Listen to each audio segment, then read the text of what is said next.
Hello and welcome to House of Loki Presents. House of Loki Presents is a quarterly anthology where we tackle a different theme every time. The theme this time is spooky stories. So let's change the scenery a bit here and get ready for House of Loki Presents. Ghosts, ghouls, and ghastly creatures. Oh, that's much better. I'm right in the mood for some spooky stories now. We're going to go straight to our friend John, who's going to read an excerpt from his story and tell you a little bit about the book and about himself. So here is John Cleworth. Hi everyone, my name's John Cleworth and I write scary stories for children. And the reason that I write scary stories is because they're the kind of stories I like to read as well.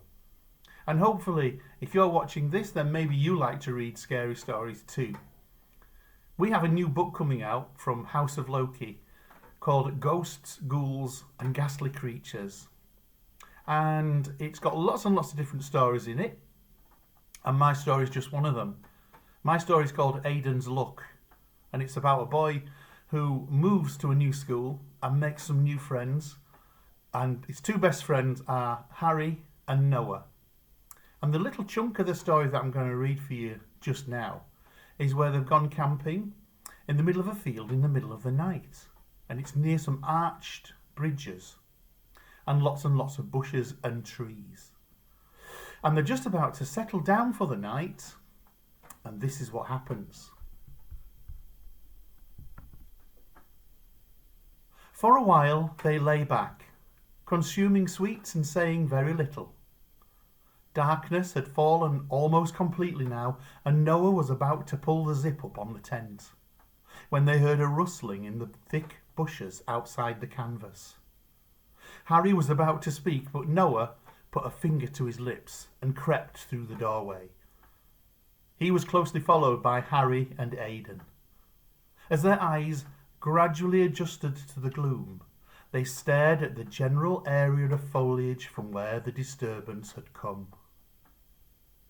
The arches of the railway bridge towered overhead, spanning several fields in length, and their tent was tucked under the closest arch to the stream.